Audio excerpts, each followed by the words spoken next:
The cranberry sauce was still warm in my hands when my sister told my 9-year-old daughter she wasn't welcome at the table. Not privately, not quietly. Right there in front of my parents, my brother-in-law, my aunt, and every cousin old enough to hold a wine glass. My sister Vanessa set down her fork, looked at my Lily, in her little rust-colored dress she'd picked out herself because she wanted to match the fall decorations, and said, "This table is for people who contribute to this family, not freeloaders and their kids." The room went so quiet I could hear the wax dripping off the candles. Lily looked up at me. She didn't cry. She just looked at me like she was waiting for me to tell her it was a joke. I set the cranberry sauce on the table, very carefully. And I said, "Put your coat on, sweetheart." Vanessa laughed, actually laughed. Oh, here we go, the dramatic exit, every single year. I hadn't done a dramatic exit in my life. I'd spent 11 years being the one who showed up early to help set up, stayed late to help clean, wired money when the furnace broke, paid the security deposit when Vanessa moved into her condo, floated my brother-in-law's investment opportunity with $14,000 I never saw again. There was no drama. There was no exit. There was just me, doing what I always did, making things smooth, keeping peace, writing checks. Not this Thanksgiving. I helped Lily with her coat buttons in the entryway while my mother stood in the hallway saying my name in that low warning tone she perfected over 30 years. My father didn't come out at all. My brother-in-law, Vanessa's husband, leaned in the doorway holding his bourbon and watched us like we were a TV show he hadn't decided if he liked yet. We drove to the Holiday Inn off Route 9 in silence. Lily fell asleep before we even hit the highway on-ramp. I sat in the parking lot for a long time after I carried her inside. Then I opened my banking app. The joint account I'd shared with Vanessa since our mother had a health scare 3 years ago, the one our parents set up so the girls can handle things together if something happens to us, had $31,000 in it. $31,000 that I had put there, methodically, every month, because I was the one with the stable job and the financial planner and the sense of responsibility that skipped an entire generation in my family. I scrolled through the recent transactions. $2,200, restoration hardware. Vanessa's name on the delivery confirmation she'd uploaded as a note. $90 in Arsham. 3 days before Thanksgiving. $1,450, a place called Coastal Wine Cellars. 12 bottles of something I'd never been offered a glass of. $1,340. A dog groomer called Positively Perfect. They didn't even have a dog. That last one I had to read twice. I sat on the edge of the hotel bed and did the math. In 4 months, Vanessa had moved $7,600 through that account like it was her personal spending fund. She had added herself as a co-owner when our mother was in the hospital and I was working 3 time zones away. She'd been the one physically present, the one who got to the bank first, the one who smiled at the branch manager and signed where he pointed. I had trusted that. I called my uncle. He's the one who taught me how to balance a checkbook when I was 12 because neither of my parents thought that was worth doing. He picked up on the second ring, which meant he was awake and probably already knew something had happened. "She said it at dinner," I told him, in front of Lily. A long pause. Then, "I know, your aunt texted me from the bathroom." They just sat there. They always just sit there. His voice was tired in the specific way of someone who has watched a pattern repeat for decades without being able to stop it. "What are you going to do?" "I'm going to finish what I started." I heard him settle back in his chair. The sound of a television somewhere in the background. Baseball, probably, or an old western. He watched those on holidays. "Then do it right," he said. "Don't react. Act. Act." I said I'd call him tomorrow. He said his door was open. I sat with the phone face down for a few minutes, listening to Lily breathe in the other bed. Then I picked it back up and called my college roommate. She answered on the first ring, the way she always does when she sees my name after 9 p.m., which means she already knows it's not a casual call. Her face appeared on the FaceTime screen. She was still at her office, laptop open, the city behind her. "Talk," she said. I told her about the transactions. I told her about $14,000 that had never come back. I told her about the security deposit, the furnace, the 4 years of quietly absorbing whatever the family needed because I was the one who had it to give and no one else seemed to think it was worth mentioning. She didn't say anything sympathetic. That's why I called her. How much is in the joint account right now? She asked. 31,000. And the transactions, do you have documentation? Every single one. I screenshot everything when I set up the account. I have a folder. Of course you do. She almost smiled. Okay, here's what we're doing tonight. She walked me through it like she was explaining a closing argument to a first-year associate. Initiate a transfer of my documented contributions. I had records going back to the account's opening, to my personal checking. Flag the account for review. File a dispute on the 4 months of unauthorized personal charges. Document the $14,000 as an unrepaid informal loan with the text messages where Vanessa had confirmed she'd received it.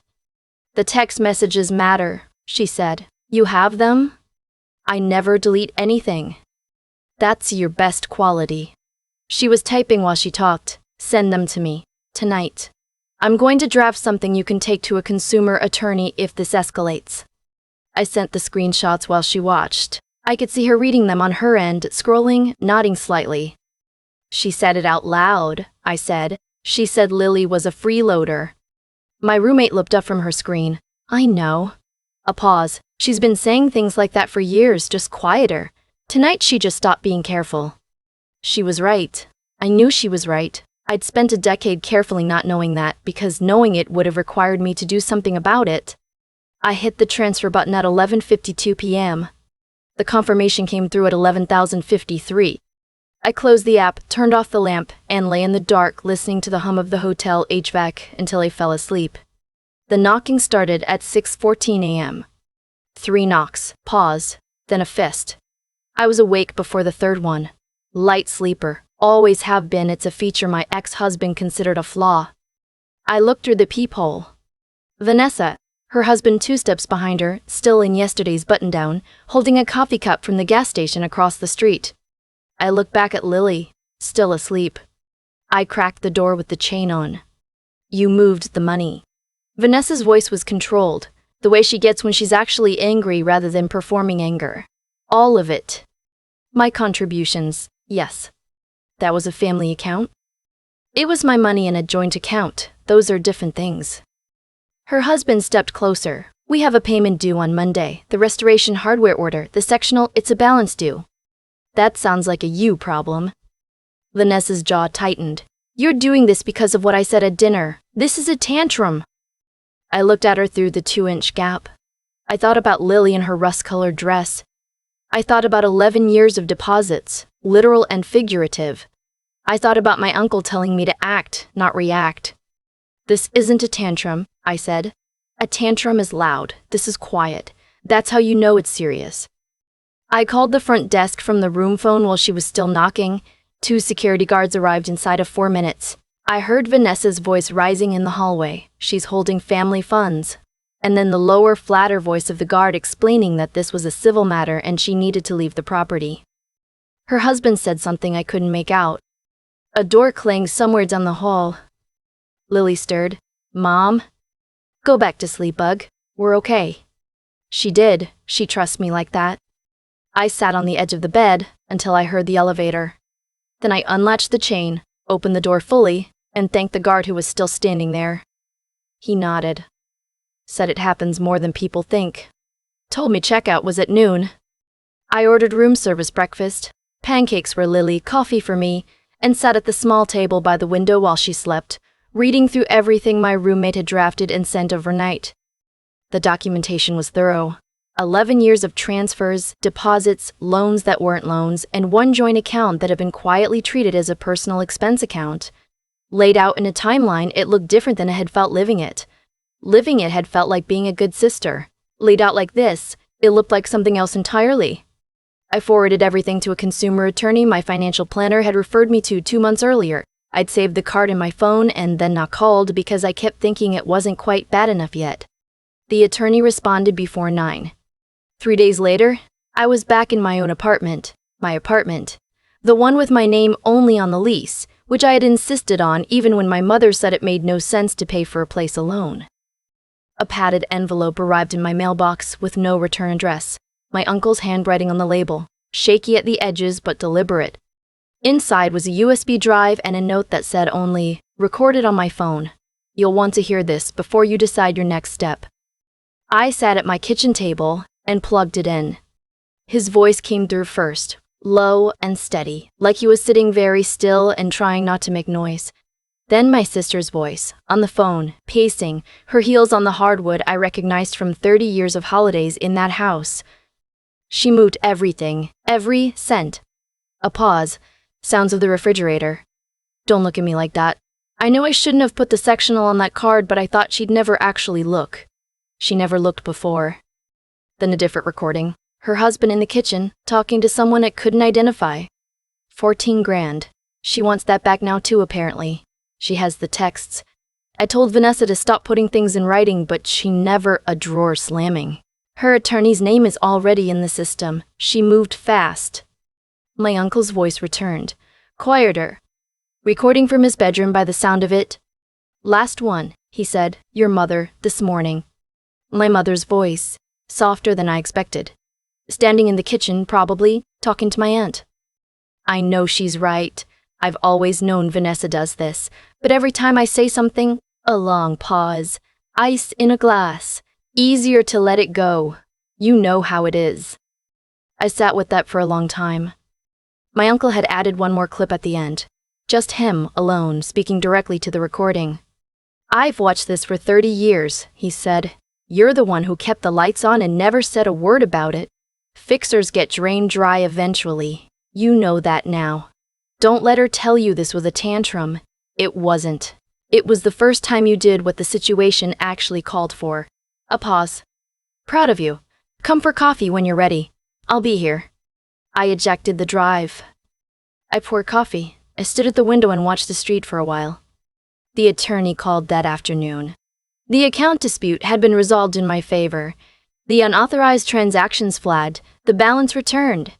The $14,000 was a longer conversation, but she'd seen cases like this before. With the text records I had, we had a viable path. Then, 2 weeks later, the Zelle request came in at 11:37 p.m. Vanessa. $3,400. Memo urgent. Deposit due. Lily can visit for Christmas if we work this out. I stared at it for a long time. Lily was asleep in the next room. She'd asked me twice since Thanksgiving if we were going to Grandma's for Christmas. I'd said we'd see. She'd accepted that. The way kids accept things they sense are complicated. I opened the Zelle app. I sent $40. Memo, cost of the cranberry sauce I brought. The response came in under 3 minutes. First a call, which I declined, then a string of texts. Are you serious? This is cruel. Lily deserves a real family. Then another Zelle request. $3,400 again. The app blocked it. Account flagged. I muted the thread and went to bed. Morning came gray and quiet, the kind of quiet that feels earned. Lily ate cereal and told me about a project she was doing in school about ecosystems, something about decomposers and how the forest recycles itself. I listened and asked questions and thought about how a 9-year-old understood more about systems than some adults I'd known my whole life. The credit monitoring alert came in while she was brushing her teeth. New account opened. My social security number. My date of birth, cardholder name Vanessa, with a slight variation on her last name that had gotten past the initial screen. $12,000 limit. 3 transactions posted overnight. I forwarded it to my attorney before Lily finished getting ready for school. The attorney called my roommate, who called me. This is identity fraud, my roommate said. Not surprised. Not angry. Just stating the legal category the way she does. We're past civil now. By 10 a.m., a police report had been filed. By noon, the fraudulent account had been closed and flagged by the issuer. By 2 p.m., my attorney had filed for a restraining order on grounds of financial harassment, identity misuse, and credible pattern of escalating harm. The temporary order was granted the same day, served within 48 hours, 500 feet, no contact, no new accounts in my name. I picked up Lily from school that afternoon and took her for hot chocolate at the place near her school she likes, the one with the marshmallows shaped like stars. She talked about decomposers the whole walk over. She didn't ask about Christmas again. A month later, I walked past the old house on my way back from a meeting. I don't take that route usually. I'd stopped taking it about 2 years in, When I realized I was subconsciously checking whether everything looked okay, whether anyone needed something, whether I was needed. There was a sign in the yard. Not a foreclosure sign, they hadn't gotten there yet, but a bank notice. One of those formal letters, taped to the front door in a plastic sleeve. The kind that comes before the sign. The sectional was visible through the living room window, large, gray, very expensive looking. I kept walking. The morning after I saw the notice, I opened my journal for the first time since the summer. I've kept one since I was 17, though I go months without writing in it sometimes. I wrote down what I had now. My accounts, only mine. My apartment, only my name. My credit, clean and monitored. No joint anything. No access shared. No financial position that required someone else's cooperation to maintain. I wrote down what was gone. The version of myself that thought being good at managing things meant I was supposed to manage everything for everyone. The idea that keeping the peace was the same as being at peace. 11 years of Thanksgivings and Christmases and long drives to that house with food I'd made and money I'd brought, and the persistent, exhausting belief that this time it would feel like enough. I wrote, that wasn't family, that was a subscription service I forgot to cancel. Then I closed the journal. My uncle came for coffee the following Saturday. He brought a pie apple from the bakery near his house in a plain brown box. He set it on the counter and didn't say anything about it, and neither did I, but we both knew. Lily showed him her ecosystem project. He asked serious questions about decomposers and wrote down the name of a book he thought she'd like. After she went to her room to read, we sat at the kitchen table with the coffee and the pie and the quiet that doesn't need filling. "Your mother called me," he said. "I know. She wants to know if you'll come for Christmas." I looked at my coffee cup. Outside, the wind moved through the trees at the end of the block, bare branches ticking against each other. "Not this year," I said. He nodded. He didn't push. We finished the pie. He said goodnight. I locked the door behind him and stood in my hallway for a moment, listening to the apartment settle around me. The sound of Lily turning pages in the next room, the hum of the refrigerator, the radiator clicking on. My phone stayed quiet. For the first time in a long time, the quiet didn't feel like something I was waiting to be interrupted. It just felt like mine.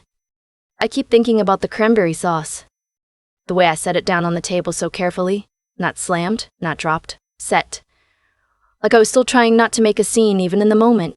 Everything broke open. That's what 11 years of keeping the peace does to you. It gets into your muscle memory. You learn to be careful even when careful is the last thing the situation deserves. What I've come to understand is that what happened at that table wasn't an accident, it was a result. Every time I wired money without asking for it back, every time I absorbed a cost because it was easier than the conversation, every time I told myself that being the responsible one meant absorbing whatever the family needed. I was teaching everyone around me exactly what I was willing to accept. Not because I was weak, because I was good, and I confused the two things for a very long time. There's something that nobody tells you about being the capable one in a family. The capability itself becomes the justification. You can handle it, so you should. You have it, so it's available. You won't make it a problem, so it isn't one. And somewhere in there, I trust you to be reasonable quietly becomes, I trust you to never say no. Those aren't the same thing. I know that now. What changed for me wasn't anger. I want to be honest about that, because I think people expect a story like this to be about finally snapping, finally losing it, finally making them pay. That's not what it was. What changed was clarity. When Vanessa said what she said to Lily, my Lily, in her little rust-colored dress, something in me stopped trying to find the interpretation that made it okay. I've been finding those interpretations for over a decade. That night, I just couldn't anymore. And that clarity, I think, is what actually protects you, not the anger. Anger burns out. Clarity sticks around. My uncle told me to act, not react. What he meant. What I've turned over in my head 100 times since is that there's a difference between doing something because you've been pushed past your limit and doing something because you've been pushed past your limit and doing something because you've thought it through and decided it's right. The first one looks strong, but it's still being controlled by someone else. The second one is actually yours. I had all the documentation. I had every text, every transfer record, every confirmation email going back years. I had kept them the way a person keeps them when some part of them already knows, even when the rest of them isn't ready to look. Lily asked me once, a few weeks after Thanksgiving, if I was sad about my sister. I told her the truth. A little, but less than I expected. She thought about that for a second and then said, "Maybe because you already knew for a long time." 9 years old, decomposers and ecosystems, and also apparently this.